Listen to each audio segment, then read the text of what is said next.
టాలీవుడ్ నటుడు కిరణ్ అబ్బవరం హీరోగా నటించిన కా సినిమాకు అరుదైన గౌరవం దక్కింది.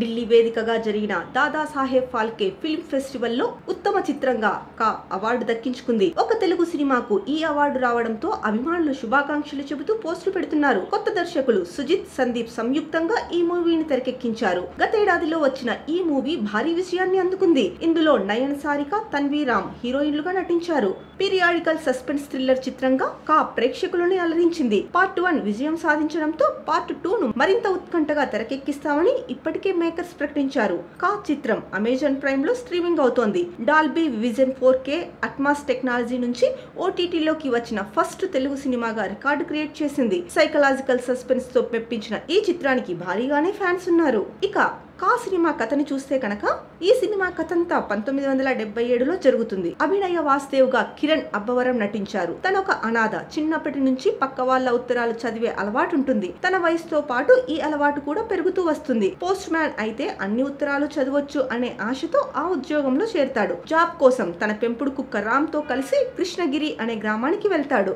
అక్కడ పోస్ట్ మాస్టర్ రామారావు అనుమతితో పోస్ట్ మ్యాన్ అసిస్టెంట్ గా జాయిన్ అవుతాడు. అదే గ్రామంలో ఉంటూ రామారావు గారి అమ్మాయి సత్యభామ అంటే నయన సారికతో ప్రేమలో పడతాడు. అనాథ అయిన వాసుదేవ్ కి ఆ ఊరి ప్రజలే తన కుటుంబంగా బతుకుతుంటాడు. అయితే ఆ గ్రామంలో వరుసగా అమ్మాయిలు మిస్ అవుతుంటారు. వారిని కిడ్నాప్ చేసేదెవరు? కృష్ణగిరి గ్రామానికి చెందిన అమ్మాయిలే ఎందుకు మిస్ అవుతున్నారు?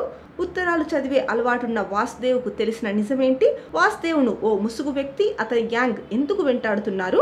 లాలా అబిద్ షేక్ ఎవరు? వారికి ఈ కథతో ఉన్న సంబంధం ఏంటి? చీకటి గదిలో బంధించబడిన రాధా అంటే తన్వీరామ్ ఎవరు? ఆమెకు వాసుదేవ్ కు మధ్య ఉన్న సంబంధం ఏంటి? ఇలాంటివన్నీ కూడా ఈ సినిమాలో చూడాల్సిందే. మొత్తానికి ఒక తెలుగు సినిమాకు దాదాసాహెబ్ ఫాల్కే ఫిల్మ్ ఫెస్టివల్లో కా చిత్రం ఉత్తమ అవార్డు అందుకోవడం గర్వించదగ్గ విషయం.